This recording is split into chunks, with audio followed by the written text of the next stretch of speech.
Harka fuune akkam jirtu? Seenaan har'a dhaggeeffattu kuni kan durii qofa miti. Seenaa gaaffii har'a si gaafatudha.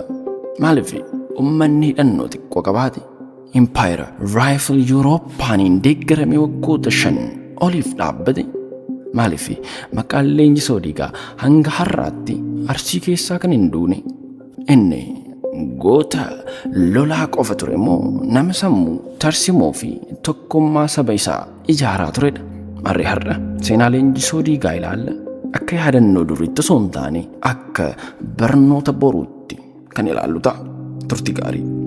Kun sagalee kitaabaati. Sagaleen kitaabaa keenya akkuma beekamu kitaabota gola adda addaarraa dubbise qindeessee miidhagsee kan isin biraan gahu yoo ta'u, seenaa kitaabaa kana keessattis seenaa duudhaa fi aadaalee wantoota barsiisoo ta'an hedduu ilaala.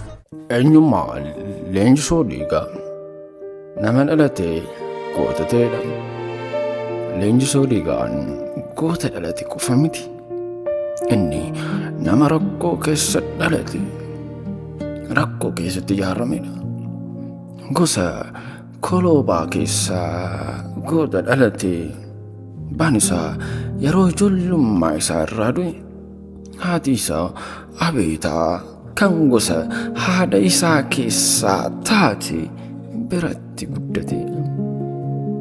Kun seenaa Arsii keessatti waan salphaa miti. Sabni Oromoo yeroo baay'ee abbaa irraa guddata. Kana jechuun Leenjisoon ijoollee laafaan turre. Dargaggoo rakkoo gaddaa fi dhiphina beekee guddate ture. Yeroo ijoollummaa isaa nyaata hin qabu ta'uu danda'a. Garuu seenaa aadaa fi eenyummaa isaan dhabne. Rakkoon kun nama cabuun taasifne, nama dhaabbatu, nama of amanu, nama uummata isaa duratti of kennu taasise.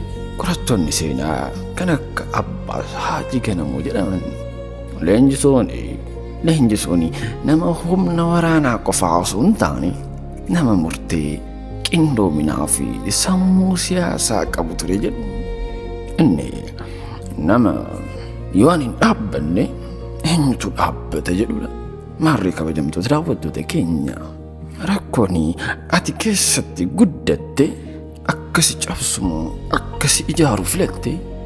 Eenyummaa kee rakkoo sana keessatti argatte moo rakkoo sana keessatti dhabde?